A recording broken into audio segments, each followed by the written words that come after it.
originally went to, when we moved here to Montgomery, I went to Zelda Stevens Early Childhood Center. That's over at Alabama State. I really think that's maybe where my love of the art probably originated from.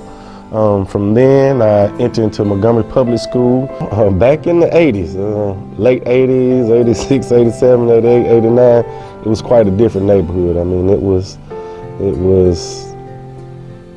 had a lot of gang activity. I mean, it was quite a place to live during that time. I mean, truly, as a child, I even remember that. Well, truly, I have for a long time, I have been, I guess you would say, searching for a home as an artist. I mean, a little background.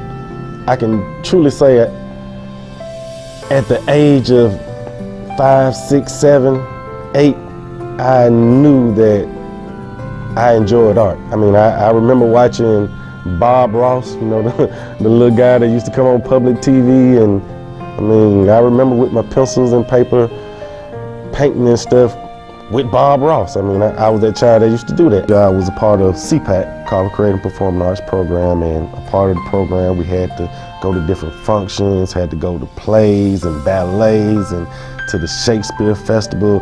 But one place we also had to go was Montgomery Museum of Fine Arts. I mean, we had several functions and stuff there, but I can truly remember the first time I went to Montgomery Museum of Fine Arts. And mind you, I was 14, 15 years old in the 10th grade, going to Carver, and I didn't even know that the Montgomery Museum of Fine Arts existed. I mean, just imagine that. I tell the story as, can you imagine what it'd be like when LeBron James first went to his first NBA game?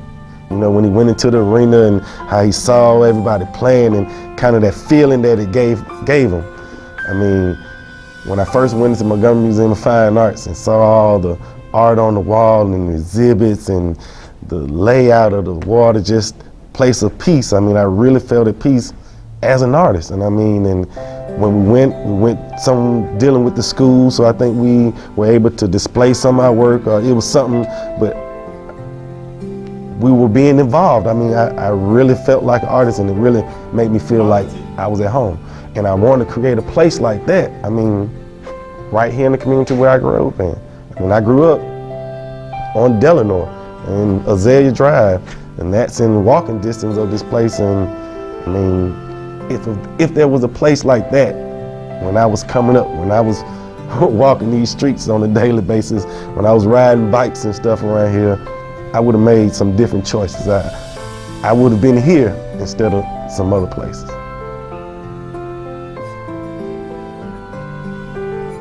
I wanted to create a place where artists like myself and could just really share their art. Okay, the operation features a gallery, an event room, and a vault. Yeah, and a vault. The gallery, like we say, the purpose of that is recognize. Let me just start off a little bit. 3 things that Urban Dream does. I mean, what solidifies as what we kind of stand for is recognize, embrace, and cultivate. And when I say recognize, that's where we use the gallery to recognize quality fine arts. I mean, there really are a lot of talented artists around here. Truly are a lot better than myself. And I think myself as a quality fine artist. But there truly are a lot of fine artists around here. And I just want to provide another avenue for them to display their work. So that's the recognize part. The event room, that's used to embrace. I mean, truly activities, truly things that promote art. The embrace part is if there's anything positive or uplifting toward the art community as a whole, I mean, we're willing to embrace and partner with people that want to do things that's good for the social aspect as a whole. And that leads to the third part, is cultivate. That's the vault.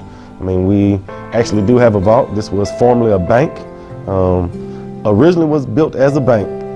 Then it was used as a church, and now it's used as an art center. I think that's a pretty good combination. And as a result, being built as a bank, we still do have the vault, and that's where we do store art supplies. I mean, that's one way that we can cultivate artists, is give them supplies. I mean, people have donated different supplies, canvases, paints. People have old frames always sitting around. I mean, I use repurposed materials, and and cultivate. Any age? Yeah, any age. I mean, I truly do really want to encourage and really want to work with the youth. I mean, that's a big thing for me. I want to work with the youth. Not only do we open up Monday through Friday, the gallery is open 9 to 5. I'm here. Hey, this is a gallery. We're trying to sell art, and we're here selling art during the week. But each evening, I have different operations going on. On Monday, we do an art talk happy hour. That's a time from 6 to 9 in the evening time, and that's a time when we allow artists a time to talk. The first hour is just a mingle session. The second hour is an open floor session where you're able to go on the floor and just talk about whatever's on your mind. I mean, truly an open floor session. And then the third hour is open to an open mic. That's where you can go up on stage and you have more of your spoken words and your poems, and people kind of practicing their monologues. Just really a time of you can get the talk part of art. I mean, talking is an art form. So we want to use that as, we want to support that form of art all the way. That's on a Monday. On Tuesdays, I mean, we really do have a full schedule. On Tuesday, we do a sip, taste, and create. That's where we allow people to sip a little bit. We do put out things, refreshments for people to taste, and we allow time for you to create. That's more of a happier time, more of a upbeat, more of a social event. It's actually a class where I do teach some art instruction, but we're having fun. I mean, classes start at 6 and we go all night long to midnight. I mean, just truly time for you to kick back and relax and have fun while you're doing some art. I do provide the materials.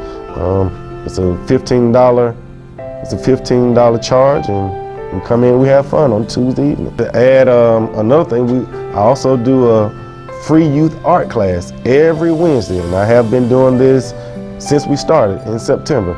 We do a free youth art class from 4 to 6 every Wednesday, open up to youth between the ages of 7 and 16. I mean, they come in, and I truly do try to cultivate their interest in art. I mean, not just painting. Sometimes we deal with music. Sometimes we just talk and have fun. I mean, we have different refreshments for them, just really a time for the children to enjoy and engage and socialize with other children, and we use art as a way of making that.